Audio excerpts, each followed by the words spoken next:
ঈদের বিনোদন কেন্দ্রের খবর জানাতে এই মুহূর্তে মৌলভীবাজার থেকে যোগ দিচ্ছেন আমাদের সহকর্মী তুহিনুর রশিদ। তুহিনুর, মৌলভীবাজারের বিভিন্ন হাওর লেক এবং নানা ধরনের পর্যটন স্পটে পর্যটকদের ভিড় কেমন দেখছেন?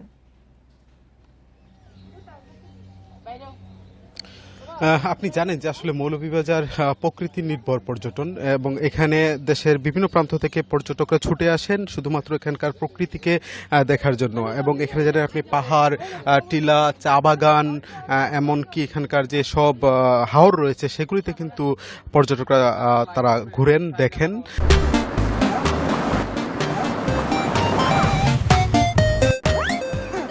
আসলে মৌলভীবাজার পর্যটক তো হচ্ছে আপনার বিস্তৃত এলাকা, এখানে পর্যটকরা ছড়িয়ে ছিটিয়ে থাকেন, যার ফলে কিন্তু এখানে পর্যটকরা এক জায়গায় না আসলেও বিভিন্ন জায়গায় ছড়িয়ে ছিটিয়ে থাকেন।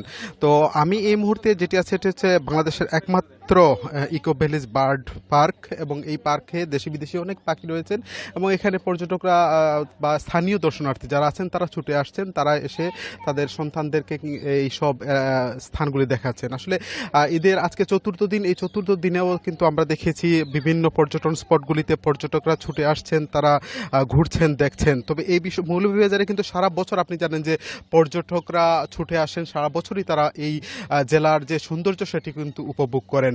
আর ঈদকে কেন্দ্র করে কিন্তু এখানে প্রচুর পর্যটক আসছেন। তবে গতকালকে থেকে পর্যটক বেড়েছেন, এটি আরও এক দুদিন পর্যটকদের উপস্থিতি থাকবে মৌলভীবাজারের এই প্রাকৃতিক সৌন্দর্যের বিভিন্ন স্থানগুলিতে। প্রত্যাশিত পর্যটক এসেছেন কিনা?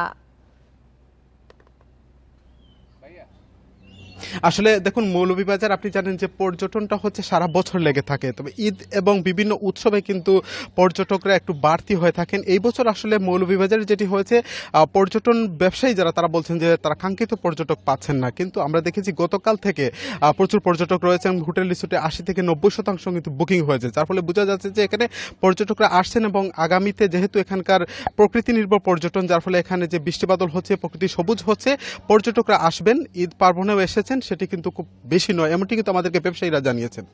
জি। মৌলভীবাজারের বিনোদন কেন্দ্রের তথ্য জানাচ্ছিলেন আমাদের সহকর্মী তুহিনুর রশিদ।